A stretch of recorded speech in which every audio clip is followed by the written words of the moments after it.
from the internet, it's the BTB Internet Talk Show. Special guests, Pandemonium, Dean Martin. If you've got the internet, you get a talk show. Here's your host, Mr. BTB himself, Scott Curtis.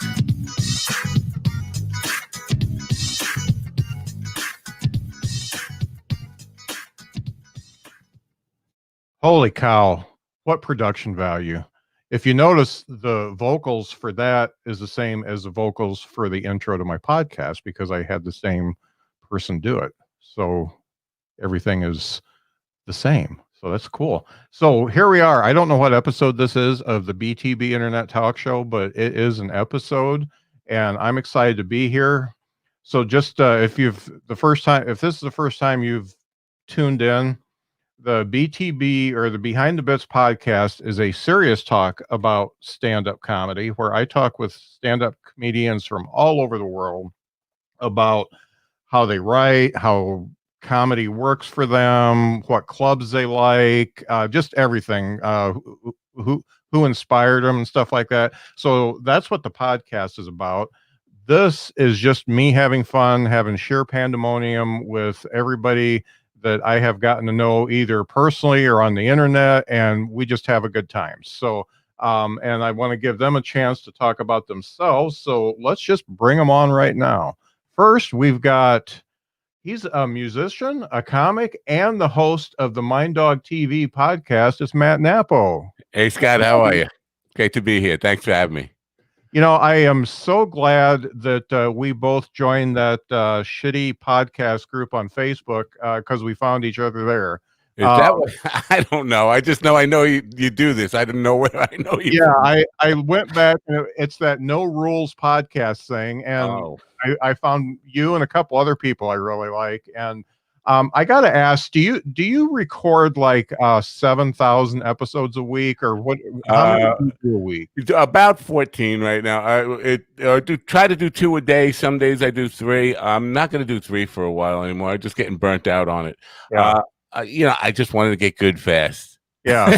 I tell you, it's a great podcast to listen to because if you don't like the guest he had on in the morning, you'll probably like the guest he has on in the evening because you talk to anybody that has something to say, and I really enjoy that. Yeah, I'm trying to kind of do like just pure business at 1 o'clock in the afternoon and then entertainment at night because the business stuff actually pays the bills and the entertainment stuff is the stuff I like to do. Yeah, that's cool. So, to have comedians on, and I love, back in the old day when I had a radio show, it was all paranormal stuff. And so that's why those people are still in my life somehow. Yeah.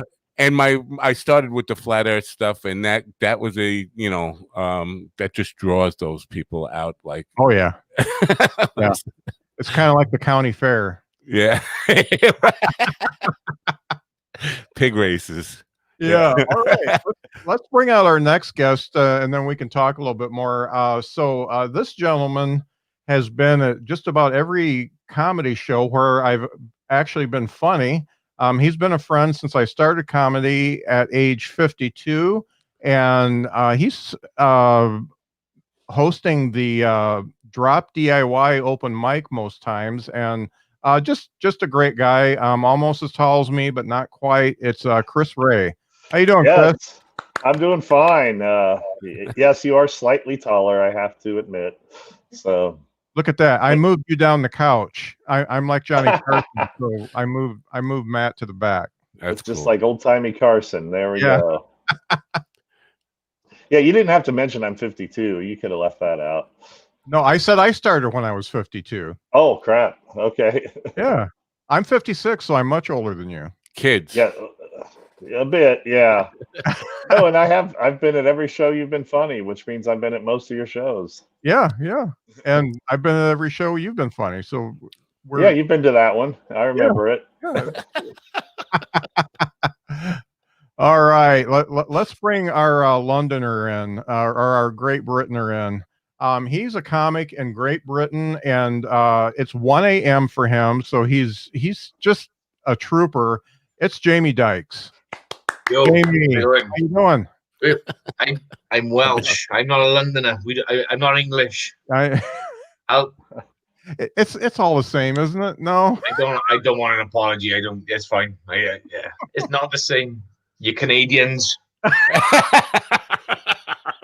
Yeah. Oh, I get it. Okay, North. Okay, I get it. Yeah. Yeah. Yeah. I'm only joking. It's different, but I don't care. It's fine. So, how's things with you? Yeah, it's good. I'm all right. I'm doing okay. I got a bad knee. I got a bad shoulder. I'm tired. I'm a bit hungover, but yeah, I'm okay. I had about 20 minutes sleep before I joined this shindig, but yeah, it's good. I'm okay. I'm having a good time so far. Lockdown's doing me and my family wonders. Brilliant. Cool. So, have you been able to perform at all? No, none. None at all. There's a couple of gigs that might be coming up over the next few weeks, the next few months or so. Indoor gigs, but apart from that, it's not a lot.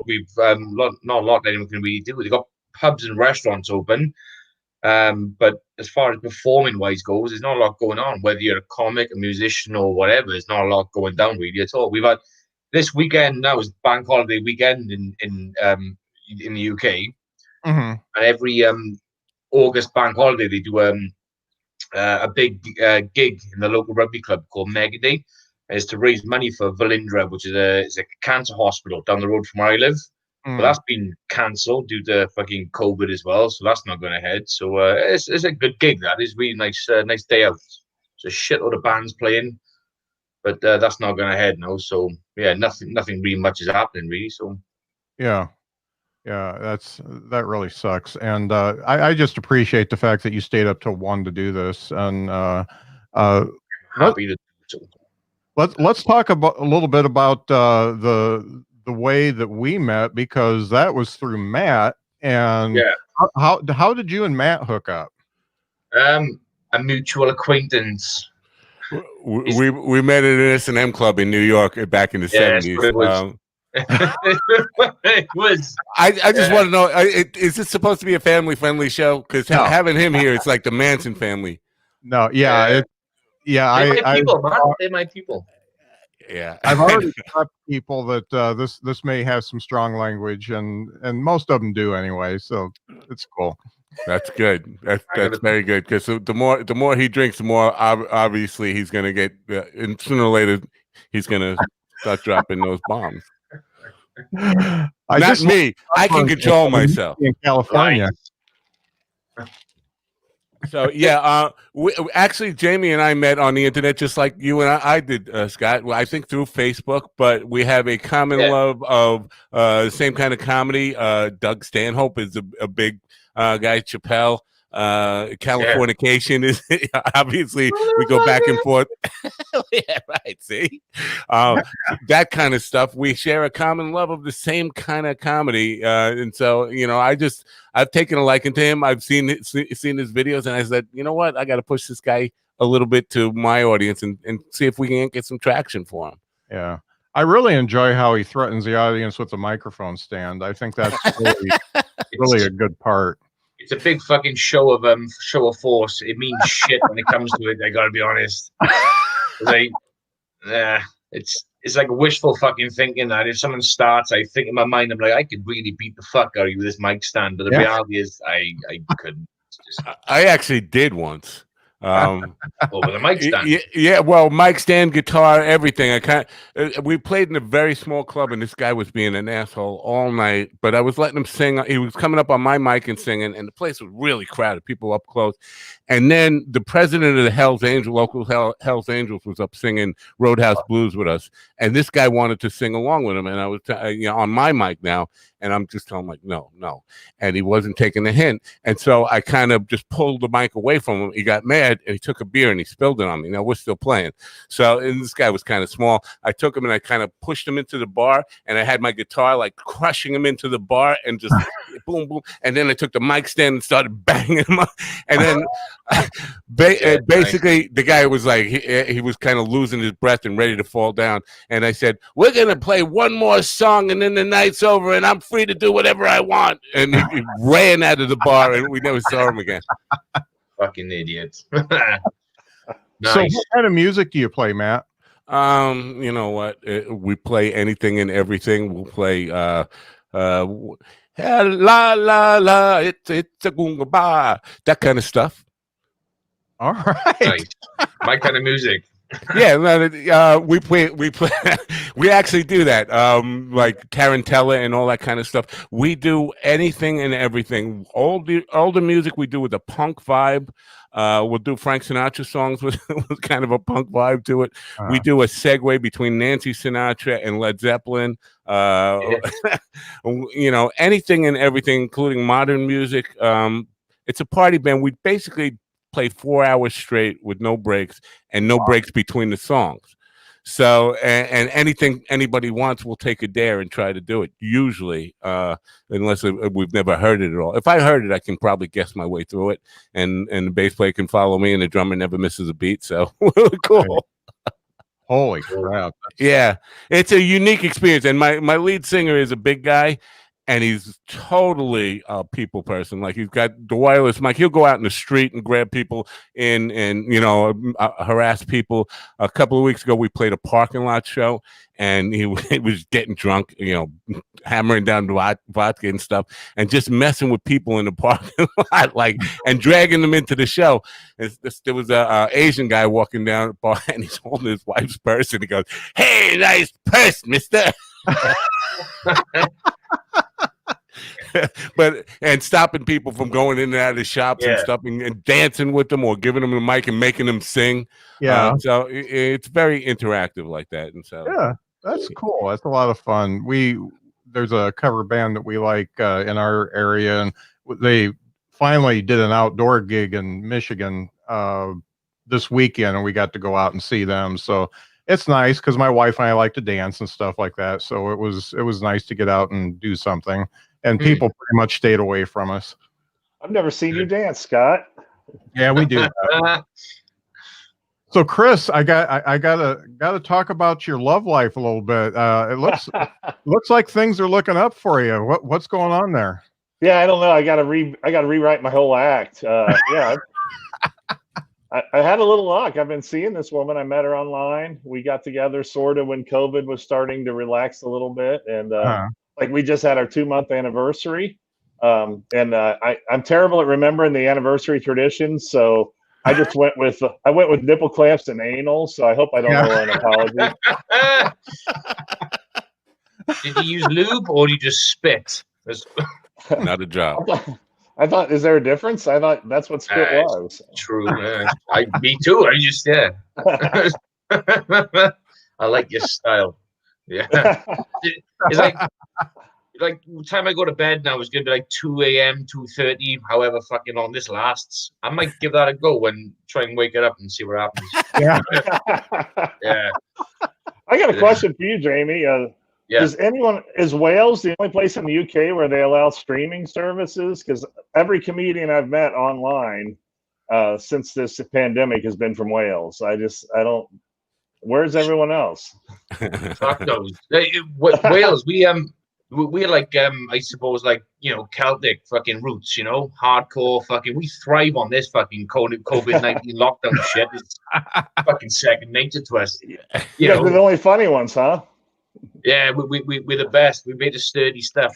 A lot of the famous comics, a lot of the big UK comics, primarily I suppose come from like England. You got a couple up in Scotland as well. Not many in Wales. Obviously, one of the biggest Welsh comics is a guy called Rod Gilbert. He's fucking great. He's a really good fucking comic. But yeah, you done a lot of Zoom. You know a lot of Welsh comics, a lot of Welsh online comics. Well, I've just a few that I've stumbled across doing virtual mics, basically. But yeah, there's a young woman. Apparently, she just started comedy shortly before the pandemic, but you wouldn't know it. She's hilarious. So that's Lucy, right? Yeah, Lucy Orchard. She's I made an intro because I think they're like in similar areas. Yeah, she's not far from, because you told me about her, Scott, in the last podcast we done. Yeah. And you sent me her details. So I clicked on her profile. It's like, I've seen her, and she's done Zoom. I don't know her personally, but I know her from Zoom gigs that she's done with people that I know.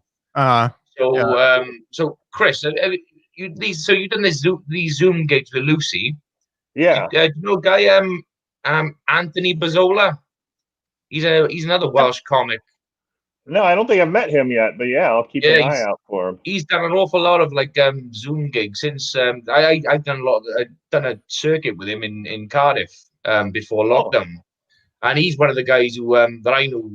He's a funny guy, and he's done a lot of the Zooms. He's basically fucking taken full advantage of fucking Zoom, and he's done a lot of gigs on there. But that Lucy girl you mentioned, yeah, she's done shitloads. She's she's working her ass off. Yeah, good on her. Yeah, but I've been a bit lazy, but I try to get on at least once or twice a week. Yeah. I've seen a lot of the Zoom gigs only because friends of mine have done them, so I watched them in a bit of support and the like. But I haven't participated in any Zoom gigs at all. So I got one coming up now with Scott's one in September. I think I'm on yours. You're in the contest. Yeah. So I think you're third round. Yeah. So, yeah, that's right. Yeah, 21st of September or something. So unless I get any Zoom gigs in before then, that will be my first gig since fucking March. Yeah. But you should probably get some Zoom gigs in, or you'll totally suck. I'll work on that one. I'll get my ass in gear and do it like. It is a little different. The first few are tough. How's it going to work, Scott? What exactly is the contest? So what I've got going on is, let's bring it up. So I've got 3 preliminary rounds, and there's 7 comics each in these rounds, and they start August 31st, which is Monday, is the first one, and then August 14th and August 21st. They September are going to say what? You were saying August. It's September 14th and 21st. September, yeah, whatever. Yeah. I wanted to get a little bit in the bag so me and Jamie could talk. So that's where I'm at. Good. But yeah, so those 7 and each of those rounds are actually going to do self-voting. I've got polls made up so that they can self-vote, and that the top 2 out of each round are going to go on to the championship round.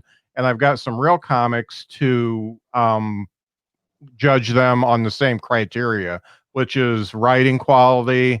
What's the other one? There's performance, general performance, and and then the other one.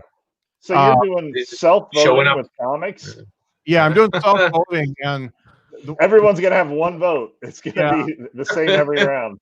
Yeah, and they're actually doing stand-up in their living room, like a stand-up to no audience in their living room. Yeah. So that's pretty much what Zoom comedy is. StreamYard.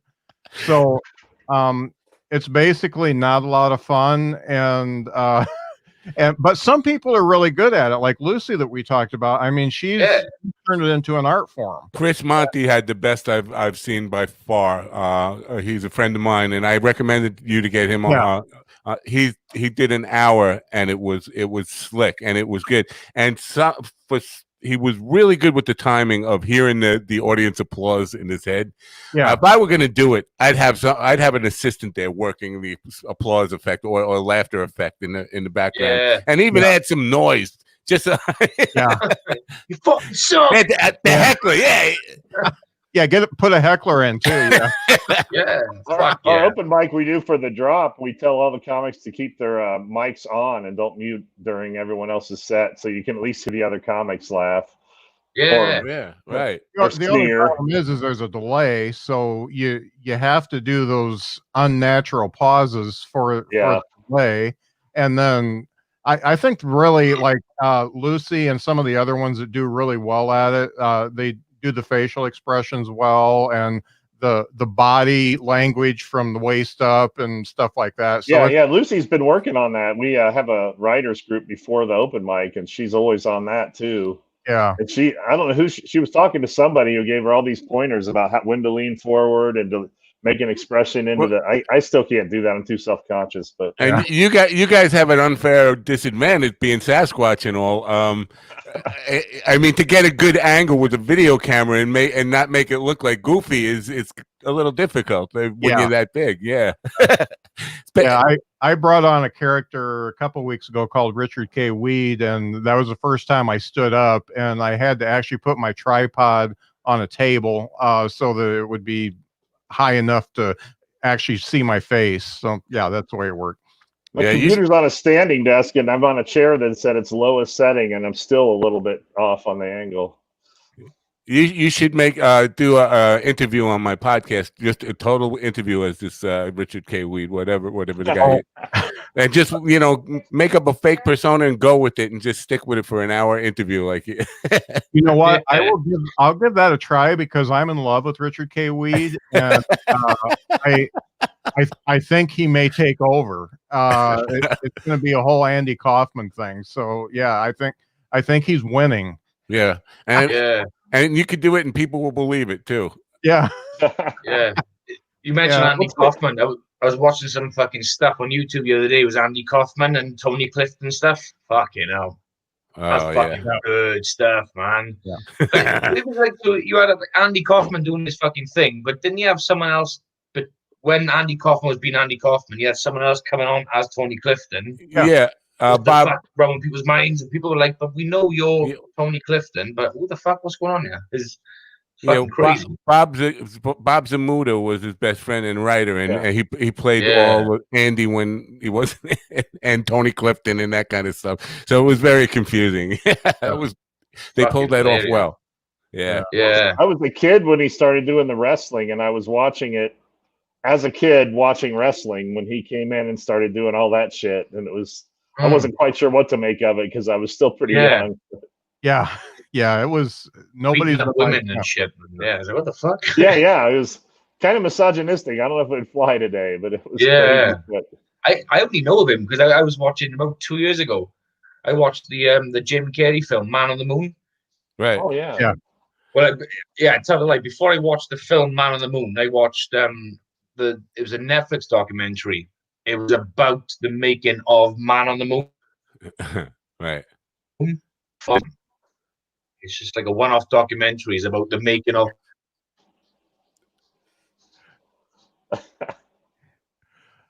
All right, Jamie, I like that pose.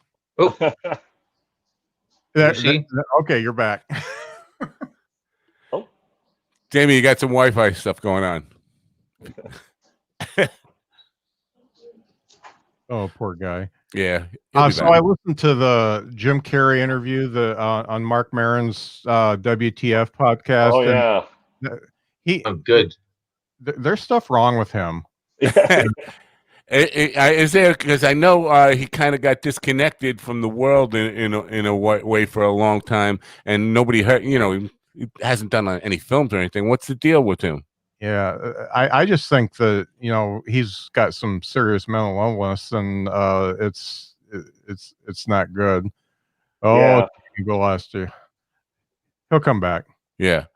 So while we're waiting for Jamie to come back, let's bring our sponsors up. We've got Mind Dog TV as a sponsor. Matt paid me absolutely nothing to be a sponsor, and it's your mind's best friend. And I can highly recommend the podcast, first of all, because I was on it. Second, because he's had some great comics on it. Can you name off a few of the comics you've had? Steve Byrne, Joey Cola, Doug Stanhope, Chris Monty, Rich Walker, Joe Cooper, that would be Scott Curtis, Jamie Dykes. I don't know. I can't name them all, but that's enough, I think. I went dead for a few minutes. I don't know if anyone noticed, but I just cut it off completely then for a sec. Yeah, we lost you for a minute. We were roasting the hell out of you, buddy. Yeah, your picture froze, and your hand was actually on your dick. So Yeah. It still is. It still is. He's used to being on my dick. It is. Yeah, because I'm from Washington. So before I have a bone to pick with Matt, I want to bring up our other sponsor. It's Silicon Angels Technically Love podcast. So this podcast, I fell in love with. So I tracked the guys down to talk to them for a few minutes, and then I sent them over to Matt. So Zach and Dylan came up with this podcast. So I'll just give you the premise. It's future, it's sex robots, it's technical support, and it's murder. Nice. I mean, what more can you want in a podcast? So it's a fiction podcast.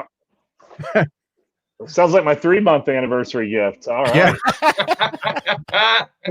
It's a fantastic podcast. I totally recommend it. It's on all the apps. Just listen to it. So Matt, just one quick bone I've got to pick with you. I know you talk to a lot of people, but you called me Scott Fisher today. I did. I know that. I didn't know that until I listened back to the tape when I was editing it. But yeah, you're right. Scott Fisher is a local comedian that I know from Long Island. So okay, is he funny? You know what? To be honest with you, I've never really seen his act. Okay, I was going to say, then he's pretty much like me, so that'll work just fine. Well, I apologize for that. It's fine. That's cool. I'm notorious for that kind of stuff. I think at one time I on the radio show I said 1969, the year the Mets landed on the moon. Yeah. Yeah. Well, when you're talking to 73 people a day, I know it's hard to get. I've had Alzheimer's since I was 20, so yeah. And I've actually been in the middle of interviewing somebody and forgetting the name of the person I'm talking to, and that's why I put it on a piece of paper in front of me so I don't forget. Right. I dated a girl in high school. I dated a girl I didn't know her name for 2 weeks into our dating before I finally got her name. Wow. Sweet. I like your fucking style, chin chin, brother. Chin chin. My wife now, the mother of my 2 kids is also upstairs in bed sleeping. I'm gonna anally fuck in an hour and a half. We was together for like 2 weeks. Her name is Keely. And about 2 weeks after we was together, I remember just sort of one day we were just talking. I went, so K, what are we doing today? Like, what's my name? Fucking Dave. Dave. It's like it literally like it went within seconds. I just remembered it was Keely, but it felt like a fucking lifetime. It was like Dave. Oh, that's hilarious. And she stayed with me because that's love.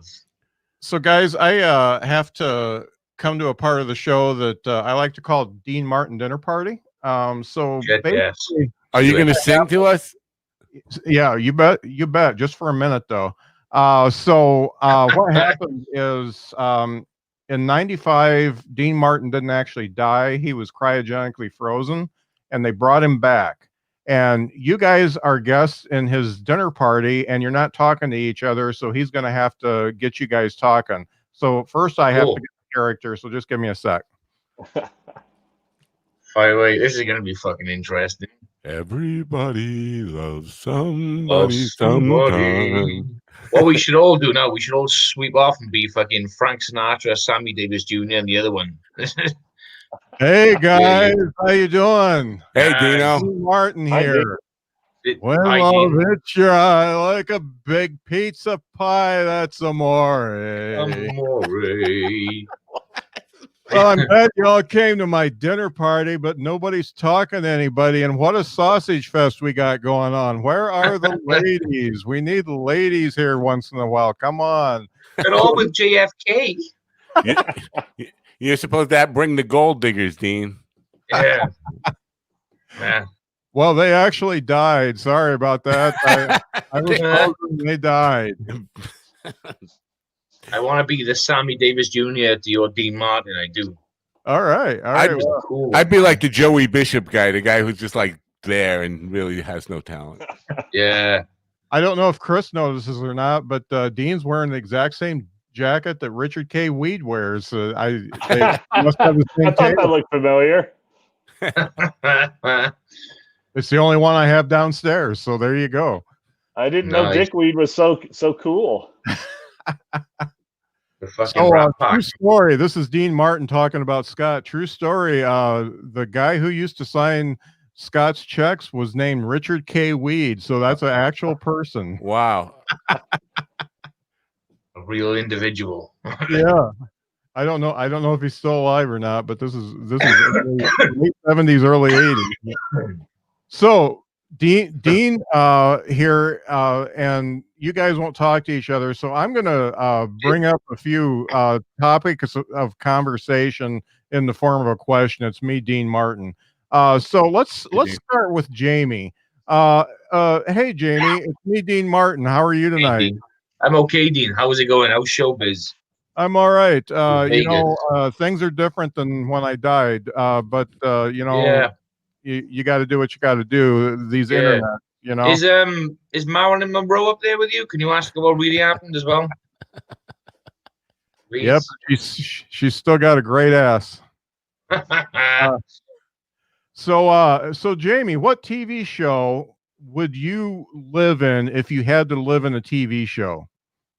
Oh, if I had to live in a fucking TV show, shit, Californication, baby. All right. Yeah, motherfucker. Playing the part of David Duchovny, yeah. I would probably rather play the part of his wife so I can get fucked by David Duchovny because he's that fucking handsome. Plus, it would probably make my wife's fucking dreams come true because she's obsessed with him. So yeah, it's like a little anniversary present. Yeah, Chris is an anniversary present for her. So, so Matt, it's me, Dean Martin. How you doing tonight? What's up, Dino? Did you ever see me live? No, I didn't. But actually, Tom Kanapka has seen you live in Vegas. Shit, and I talked to him about it. He did. I bet. I fucking believe that too. Yeah, he absolutely did. So, Matt, what TV show would you want to live in if you had to live in a TV show? I think I Dream of Jeannie. I'd definitely be Major Nelson without a doubt. I mean, if I could, if that, I've been a horn dog all my life when it comes to that stuff. So Barbara Eden, definitely. She can be my genie and serve my every wish any day of the week. Yeah. Even now, she's 80 years old or something. What was the name of the lady that played Bewitched? What was her name again? Elizabeth Montgomery. She was. Her name again was Barbara Eden, but Elizabeth Montgomery was Bewitched. And then Marlo Thomas. That girl. All three of them. Yeah. They were great. Oh yeah. So Chris, same question. What TV show do you want to live in, buddy? It's me, Dean. Hey, Dino. Hey. The show I would want to live in if I could live in a TV show, I think, is it's a newer one, Umbrella Academy, on Netflix, because it's only in its second season and the world has ended twice already. So I keep praying for it. So that one's got a talking monkey, right? I mean, sorry, spoiler alert. What? Yeah, there was a talking monkey in it. Yeah. Nice.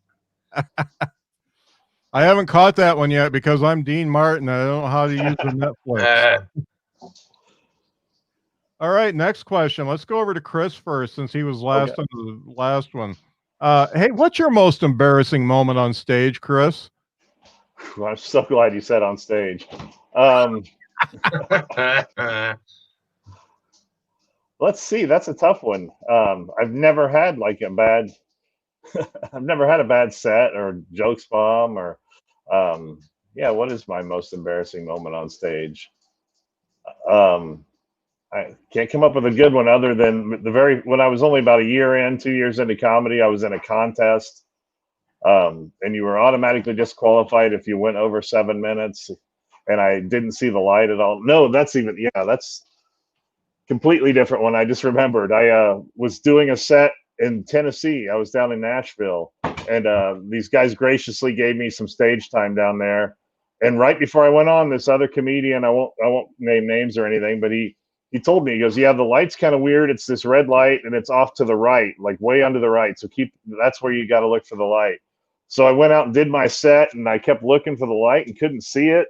And then I was like, I was supposed to be doing like 7 to 10. And I was like, it's got to be 15 minutes now. And I finally said something. I was like, where's the light? And they were like, oh, no, it's over here on the left. It was like completely in the opposite direction where the guy told me. And so I felt so bad. Bitch then, huh? I ran the lights so hard. It was really, it was hard to I'm save afraid face on Matt that one. doesn't want to talk about his most embarrassing moment because we lost him. Yeah, Gone. Where the fuck's that's he gone? embarrassing. And he's not even in hurricane territory. His mustache dragged him away for abuse. So, Jamie, what's your most embarrassing moment on stage? Same as Chris. I don't think I've got like embarrassing moments as such, but I've got moments of I don't know, embarrassing. Yeah, I'll go with doing a fucking charity gig where it was we knew there was going to be like kids there up until like 7 or 8 o'clock at night, but the kids did not leave at 7 or 8 the fucking night as the night dragged on, and the kids were still running around like fucking cretins all over the fucking place. And it was pushing like 10 o'clock, and a few of the comics had gone before me, done their thing, and a few of the parents were like, "Oh, the swearing," and like, "Fuck off." So it was like about 10 o'clock my time. What was about 10 p.m. give or take. And I just basically opened with, "Fuck it." They said, if you're old enough to be in this room, you're running around, you're old enough to know there's no fucking Father Christmas, no fucking Easter Bunny, and the tooth fairy's a fucking lie. And then a lot of fucking kids dispersed from the fucking gig. Their parents put their coats on and fucked off. Like, so, not embarrassing from my angle, but more like embarrassing from their angle. But fuck them. I didn't. Off you go. I imagine you probably don't have a clean version of your act, do you? No, I don't. Oh, he's back. I got struck by lightning. Oh, Seriously. Oh man. Yeah. Literally, yeah, okay. I like that I switched places with Jamie though. That's pretty cool. Actually, yeah, we're having a violent storm. Oh, there I am. Hey, Jamie. The house got struck by lightning, or something up there got struck by lightning. It happened before once. I just bought a brand new guitar and I placed it on a stand back here, and lightning struck the top of the house and went through a bolt that goes through the ceiling, and a lightning bolt came down and hit the brand new guitar right in the pickups and burnt it up. Shit. So yeah, everything went out here, but we're cool now. Damn. So we're to you now. So since you're back, it's me, Dean Martin. How you doing? Hey, Dean. When's Scott coming back? Probably never. I mean, he's Scott. morphing into a bunch of different characters. It's not good. Good old Scott Fisher. Yeah. What's your most embarrassing moment on stage, Matt? Well, there's been so many. Oh my God. Well, I have to say the time when this drunk girl was like all over me. We were playing and this girl was like having sex with me while we were playing. And I'm not that coordinated, Scott. I mean, Dean. Yeah. I'm not that coordinated, Dean. So I was just like, I couldn't play. And the band was all yelling at me like, "What are you doing?" And I couldn't keep in time. I couldn't play the right notes, but I wasn't stopping her. And it was not a good scene. And I guess I exposed myself as being a total friggin' slut, man. With inability to say no, but I think I've grown a little since then. Yeah, well, I grew a little on fucking stage as well when she was fucking slut dancing on your leg. But yeah. I mean, she was having sex with me on stage, and we've had, I like that. In the days with the band, when we played at Water Lilies, there were some, that's a small club where I had the guy against the bar there. It was like a sardine can, but people would be packed in and up to the band in front. And, there'd be all sorts of like wild, unbelievably illegal sex acts going on right in front of the band. So we played there for like 7 years, like 3 or 4 nights a week, every week. Yeah. And then we moved down the block. And the first night we played down the block, a girl got up on the bar and went to take her shirt off. And the bar manager said, "Hey, no." He made her put her shirt back on. I was like, screw this place, man. I don't want to play anymore. I'm going home. That stuff happens a lot in Goshen, doesn't it, Chris? All the time. They're usually just trying to get. Well, we had that. Go ahead. I was going to say we had that argument last week on the podcast with some comedians. Basically, I think it was Sam Talent and I just like who gets the most women and stuff, and he was like, "No, musicians by far." I don't think so, man. I think comics do better because they're lone wolves and they can actually hunt. When you're a musician, you're on stage for 4 hours at a time, and you basically as soon as you get done, that's the night's going over, and the ladies are all leaving. At least if you're a comic, you go on in the middle of the night, they're still there, and you still got opportunity to hunt and fish. Yeah.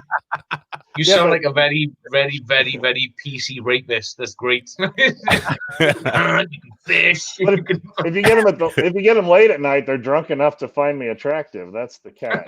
There's always a benefit. There's always a bonus, man.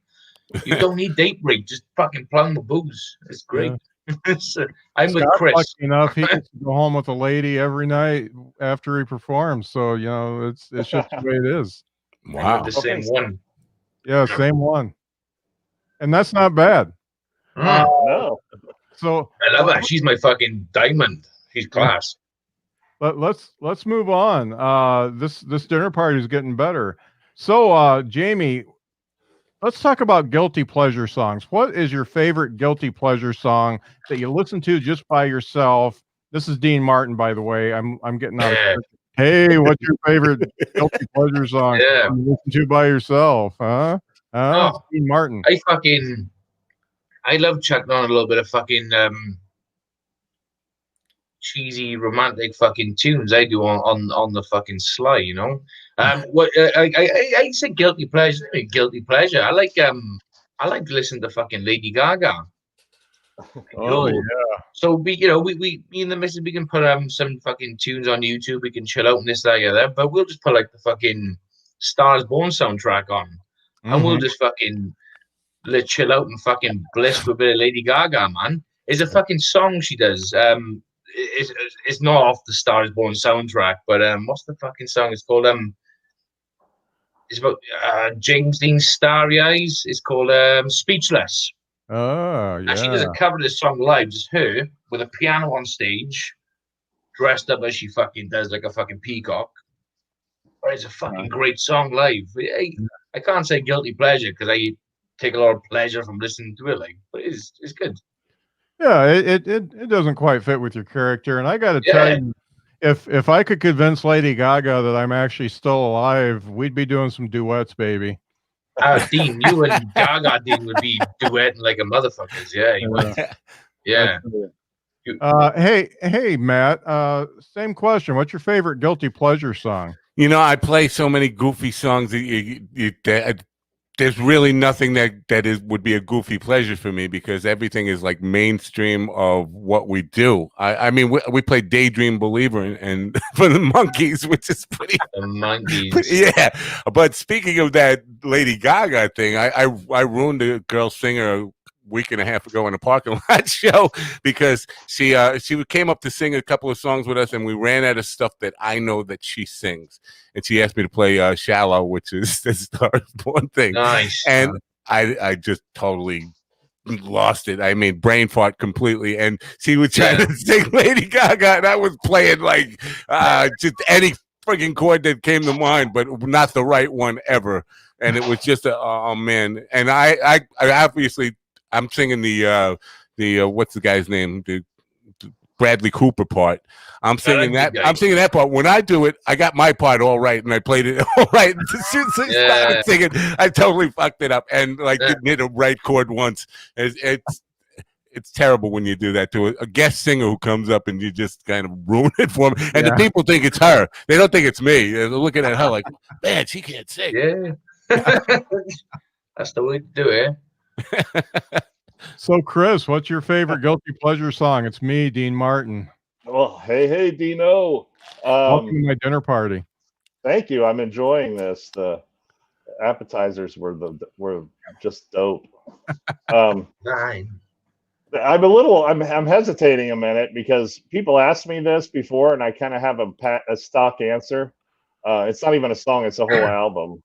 But it's cool because in the U.S. nobody even knows who this band is. But I'm afraid Jamie's going to know who this is, and he's gonna judge me for this one. I've been listening to this since the '80s. It's a Scottish band called Marillion. Oh yeah. They have an I- album called "Clutching at Straws." I do the whole album. I'll sing along to Yeah. every song in the car. Yeah, I couldn't name. I know of the band Marillion, but I couldn't name songs. But when they come on, it's like I know who they are. Yeah. I know of them. Yeah. Yeah, Scott actually knows about Marillion too. So Oh, does while he? we're on the subject of music, we got some music people here. I just want to ask a question, and you guys can just shout it out. Led Zeppelin, overrated or rock gods? Fucking rock gods, man. John Bonham died the way I want to die. It's class. Needed. I wouldn't call them rock gods. I would call them a staple. Yeah. Who's got a dog? You got a dog? It's No. me. Sorry, they started fighting. Okay. I just a great band. They weren't rock guys to me. Fucking Zeppelin were fucking class. They sort of like fucking. They were like a. I grew up. Yeah, that was the very Supergroup, first, very first band that made me want to play in a rock band, without a doubt. But there've been so many of them now that it kind of waters it down. And you know what? There've been like AC/DC. I would put up on the same level as and then Deep Purple. And you can go on and on. You can just. They're some rock gods. You should be alone on the top of the pedestal. Like Elvis was a rock and roll god because there was nobody that could touch him. And Michael Jackson was the king of pop because he was stood alone on the top of that. There was nobody in his level. Yeah, it was no one who could touch Michael Jackson, but he could touch their kids. That's true. Yeah, legally. Yeah. Allegedly. Yeah, Mike Sears was having a Michael Jackson sale. Boys' pants half off. Fucking pro. Oh yeah. So Dean Martin is glad you talked about Deep Purple, Matt, because the Coverdale, the David Coverdale era of Deep Purple, I think blows Led Zeppelin out of the water just totally. They did 2 albums with them, and Burn and Mistreated. Come on, that's good stuff. Purple, fucking class. Those come out. Yeah, Blackmore lives close by here, and he does not like people even ask him. He used to do open mic nights and stuff. Yeah. And he used to do open mic nights here, and he would, if somebody asked him to play Smoke on the Water, he'd have him kicked out of the club. Oh yeah.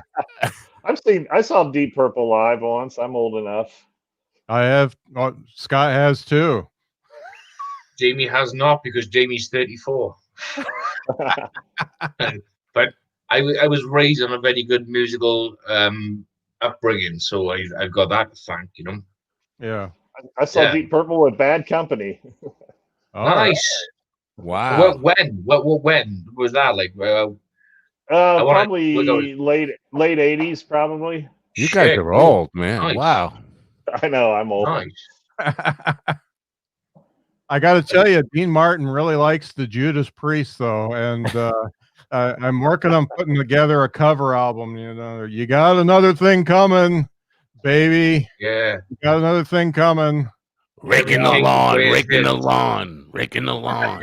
I'm kind of partial to the dance remix of Turbo Lover. Oh yeah, you're my turbo lover. Tell me there's no other. And people were still shocked when he came out. I gotta tell you, I'm still Dean Martin, but you gotta follow his page. He's got a Rob Halford page, and he always every Saturday he's got a cat shirt on because he calls it Catterday, and he's like in the grocery store and stuff. It's great. Wow. Nice. Halford rules, man. Speaks. He's frozen again. Fucking hands. When Jim Marshall died, the guy who created the fucking Marshall amp, there was a big fucking concert in Wembley in London fucking years ago when Jim Marshall died. It was fucking Iggy Malmsteen there, Zach fucking Wild was there as well, Corey Taylor from Slipknot, just an endless list of fucking musicians turned up. What a fucking night that was. Class. Yeah. Unbelievable. I bet, man. Dean Martin wasn't there because I was still frozen. Yeah, he's cryogenic. Are you next to Walt Disney? Are you next to Walt, or you Well, he doesn't like the Jews, so I tried to stay in a separate place. So sure. Yeah, because that motherfucker. Yeah, me and Sammy got along just fine, and Sammy's top, man. he's both black and Jewish, so Yeah. I can handle that. Then Walt Disney ought to be able to handle a freaking Jew. Yeah. Exactly. Yeah. Walt Disney, but yeah, it's crazy now. You take your kids to fucking Disneyland, and you're like, yeah, jump on this ride, jump on that ride. This man drew a mouse, but you wouldn't take your kids to Auschwitz and go, this man did this, he done this. You're just like, what the fuck? Dean, I'm trying to get your daughter on the podcast, just so you know. I actually have contacted her and asked her to come on, and we're hopeful to get her on. Actually, maybe you can put a word in for him, Dean. Yeah, maybe. Could you talk to her? He wants to put more than a word in. Dean doesn't like to talk about it, but looking back on those old videos of her, she was hot. That's okay. I made some great babies. Yeah. Oh, fucking hell. So what was your favorite movie that you were in, Dean? Matt Helm. Yeah, Matt Helm. Yeah. I fucking rock Matt Helm and Ocean's 11, baby. Yeah. On the Matt Helm stuff was like it was kind of like Derek Flint in a way. Both of them came out at the same time. Two American attempts to do James Bond type characters. What was the one that Coburn did? Derek Flint. He was Flint. He had that thing that came out on. So he died, and he had that thing that came out on his wrist. Right, that, got his pulse going. Restarted his heart. Right. I remember that. I loved Matt Helm, and I loved it was. In Like Flint. And In Like Flint, right? Can I tell you my Coburn story? Yeah, sure. We were at the House of Blues. My friend was the head of security there, so we got up into the VIP section, the VIP lounge in the top, and there's all celebrities all around the House of Blues. And standing there, and my buddy Frank says to me, "Don't look now, but In Like Flint wants to have a conversation with you." And I look over, and James Coburn is standing right next to me, and he's looking at me like he's expecting me to say hello. So I go, "Hey, Jim," and then I turn back, and Frank says, "He thinks you're Bruce Willis." I was like, "What?" What? And he's adamant. No, he thinks you're Bruce Willis. I'm like, what the fuck are you talking about? So I'm talking. I don't know what to say to him, and he's talking to me, and I'm just shaking my head. Yeah, and he's telling me he's dropping off a script for the bartender. It's the bartender's script he gave him to read, and he's going to do a movie. Meanwhile, my friend Ralph comes over and is asking him to take a picture. Take a picture, Mr. Coburn. Can I take a picture with you? And he's like, nah, I don't. I'm busy tonight. And he wants to talk to me. And so we go out on the veranda now, and Coburn's getting ready to leave, and my friend Ralph goes to him, "Mr. Coburn, please, just one picture." And Coburn turns to me, and I'm telling you, no exaggeration. He just looks at me and goes, "Hey, Bruce, would you take a picture with this guy?" Jesus, shit, that's fucking class. Oh, man, I don't think I have enough celebrity stories for this show. Yeah, Chris, you and me, Chris, are on our fucking own burner. We just talk away. Fucking. Yeah. I did shots with Grandpa Munster once. That's my only real. All right. I put Dean away because he was getting tired, and we're nearing the end here. So this part of the show is what I like to call "What's on Your Mind." So this is where you can do a bit, promote your shit, whatever you want to do. And let's go over to Chris first. What's on your mind? Did you say me? Yeah, Chris. Okay. Well, there's a lot on my mind these days. Oh my God, he's late again. Robert, it's at 8 p.m. Eastern, not Central. Sorry, I'll put you in another one.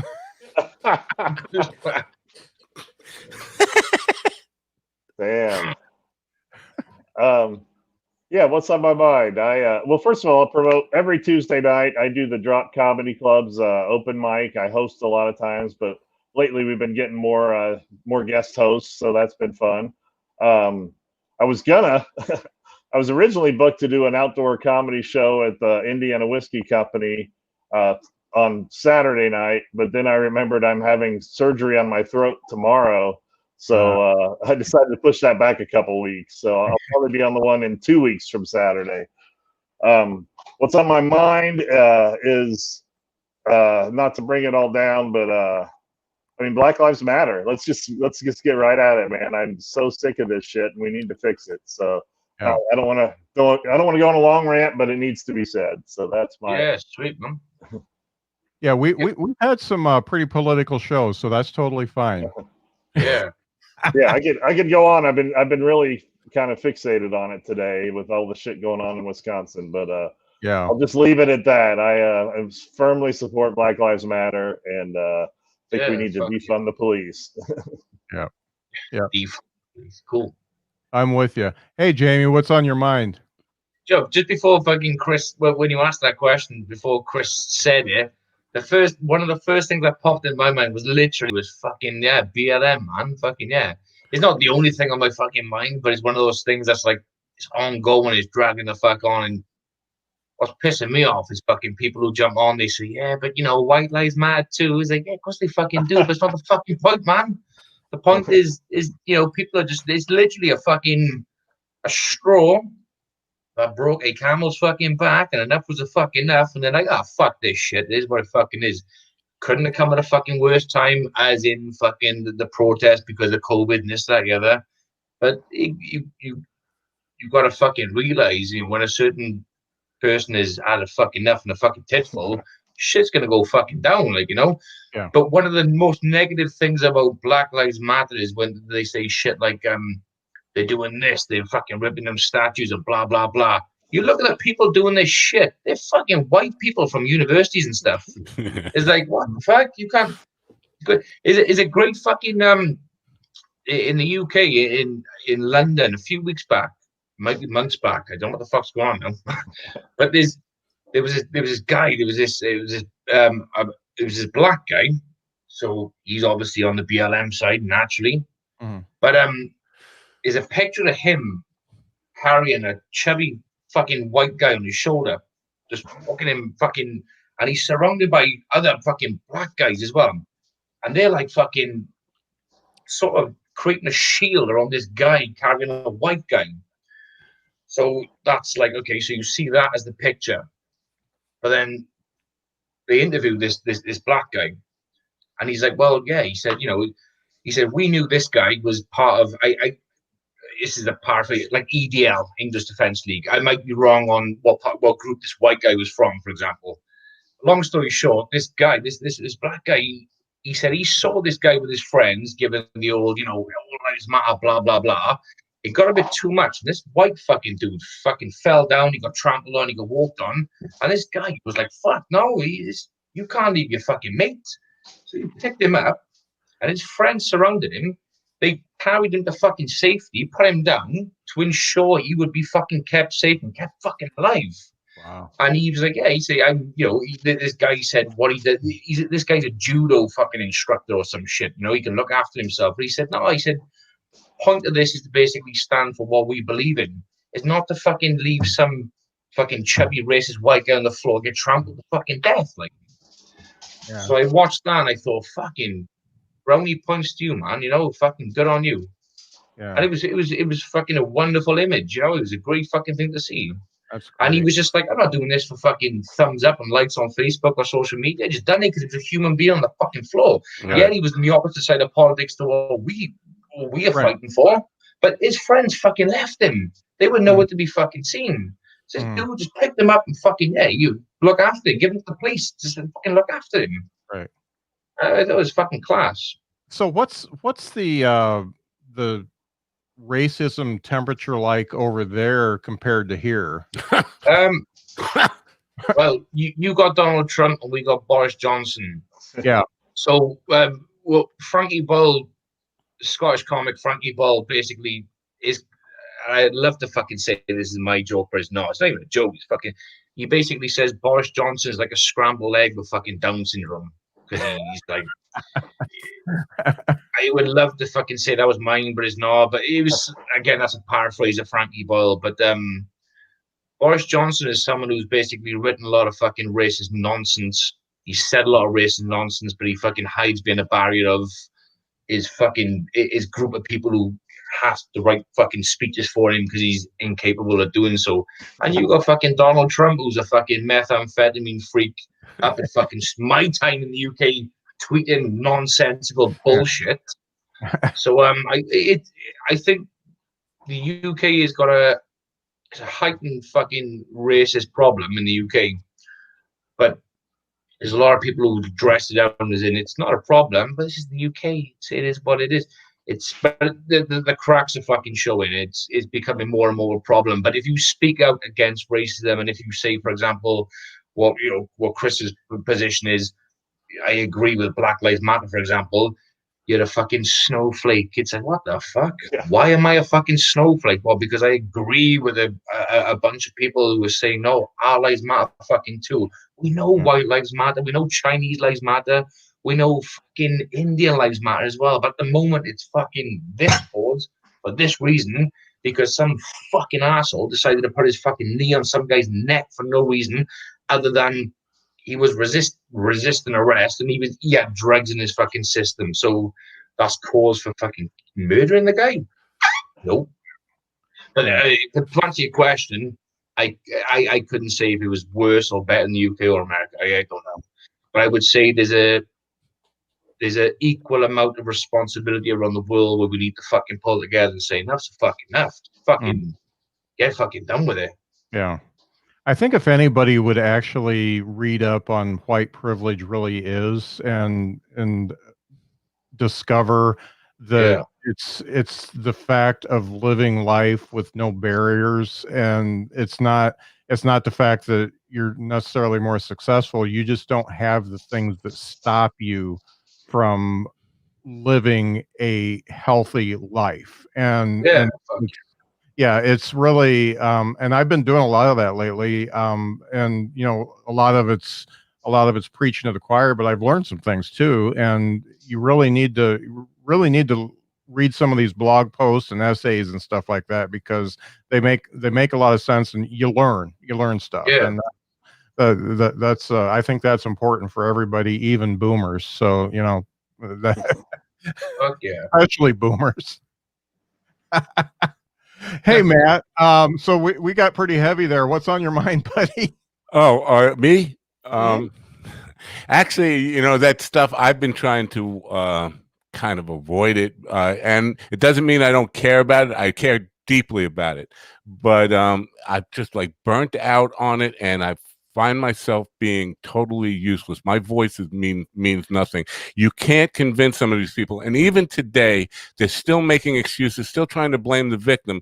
And here's the thing: a black guy gets shot in the back 7 times for supposedly a knife under his floorboard in his car, but a white kid with an active AR-15 running down the street gets welcomed by the cops and said, "Would you like a drink? Sit down. Can I hold your gun for you?"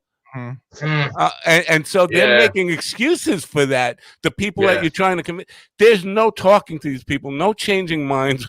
That's why I want the asteroid to hit right fucking here, buddy. It's like I'm sick of trying to change people's minds up to something that's so obvious, and that that douchebag Tucker Carlson, he's on the air saying this kid was only doing what law enforcement would do, and applauding the kid that went out with an AR-15 and shot 2 protesters. They weren't rioters. He went out to kill 2 people with that intent. Shot 2 people, and the cops did nothing. They let him walk on by. They got him a drink and held his gun for him. Walking the street with an AR-15. Meanwhile, a guy with a knife supposedly in his car, which really he was unlocking his car for his kids who were in the car, gets shot in the back 7 times, and they're looking to excuse that somehow. Let's see, how can we spin this to say he deserved it? Well, he had a knife in the car. Well, who doesn't have something in their car? Everything could be a deadly fucking weapon in your fucking car. Your car could be a fucking deadly weapon. You stick a fucking match in your fucking petrol tank, it's gonna go boom. That's a fucking bomb, man. But that's the next thing they're gonna say. You can use that as an explosive. You mentioned preaching to the choir, and here we are. The 4 of us agree on this, but you're never going to reach some of these people who, and I have racist friends that I know are racist. They're still in my life, and I heard the truth from one couple of weeks ago now, told me the absolute truth. He said, and this is the truest thing he ever said, black people don't want equality. They want to be better than, they want to be the ruling class. And what the truth in that is, that's what he's afraid of. And that they don't speak that truth, that's the real fear, that, okay, so I need to find a way to justify this because they really want to take, and I don't want, but in that, they're admitting that they don't want to be in the place that black people are. So there you're admitting that white privilege exists, because I don't want to be on the bottom where black people are now, is an admission that white privilege exists. They don't even hear that in their own logic. So I gave up. I'm like, I'm not talking anymore. You idiots just, go keep shooting black guys, and more riots will happen. And then you'll say, why are all the riots happening? Well, and go shoot another black guy, and more riots will happen. And why is this happening? And it's a self-perpetuating cycle. I give up. Yeah. I got a 13-year-old daughter. I got a 9-year-old boy as well, but I got a 13-year-old daughter. We were just chewing the fat with some before, having a fucking chin wag. And someone said, what would you do if she was this or that or the other? Or what would you do if she brought a black guy home? I say, is he a cunt? Is he horrible? Is he a cunt? And they're like, no, just a black guy. You say, well, it's fine. Just, Is he a horrible person? Is he fucking murdered a fucking family of people? Is he a rapist? No, he's a black. What would you do? I said, is he horrible? Is he a cunt? I said, no. I said, he can come in and have a fucking beer with me. It's fine. If he's a nice fucking guy, or she's a nice fucking woman for my boy, fuck, just come on in. Just fucking sit down on the couch and have a fucking beer and fucking enjoy your day. Not a problem. Just be. I don't give a fuck what color you are, if your sexuality you are whatsoever. Just, are you a nice person? Do we get along? Then fucking boom, brother or sister or unidentified gender specified person. We'll find common ground and we'll have fucking fun. It's not a problem. It's what the fuck. Yeah. There you go. What I hate about Jamie is he never really tells you exactly how he feels. Yeah, I should learn to speak up more. Yeah. Well, this has been a lot of fun, and I'm glad we got a little serious at the end, because sometimes you need to put a punctuation on a show and talk about what's actually going on. And like Matt said, we're all preaching to the choir, but people's minds do change sometimes. Mine changed a few years ago, and so it does happen. But it's few and far between. I know that. Yeah. But thanks for being on the show. This was a lot of fun. Like I said, I do mostly my entertainment and bring people on to have fun. And this was good. And I hope Robert can figure out what Eastern time is, and maybe he can be on a future show. Yeah. Hi, Robert. Make sure you tune in to Mind Dog TV. Like I said, if you don't like who he's talking to in the morning, you're going to like who he's talking to at night. So just listen and watch. I really love, Matt, how you I mean, like today you went a little long because you didn't cover everything you wanted to cover. And it just, because you're so engaged in the conversation, that things go a little long. And I appreciate that, because, Zach and Dylan really have a lot of things going on. It was great that you got all of it out. Yeah, well, thank you for that, and thanks for being a guy who kind of shares contacts with you. I know, I like the fact that we can say, I got a great guest for you, and you got one for me, and I appreciate that. And that's what's all. But it's not that. There's a lot of cutthroat, just like in the world of comedy and music, there's a lot of cutthroat and clickism and all that stuff, and jealousy and ridiculous stuff going on. So I'm happy to know you. Happy to call you a friend. Thank you. Yeah. There's a lot of shitty podcasts too. Even if I call you by a wrong name sometime, I'm proud to call you a friend. Hey, you got the first name right. That's cool. Dean Fisher.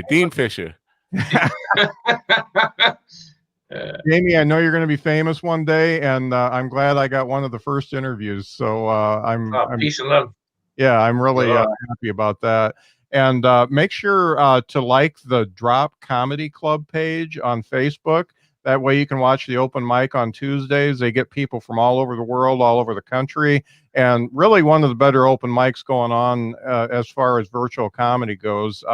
very well organized, very respectful people, and there's some good fun on there too. See, you guys didn't promote, so I promoted you. Amazing. Well, thanks a lot, and we are going to end the broadcast. Thanks for watching, everybody. We had quite a few tonight, so thanks for watching. You guys rock. Thanks, Take man. it easy.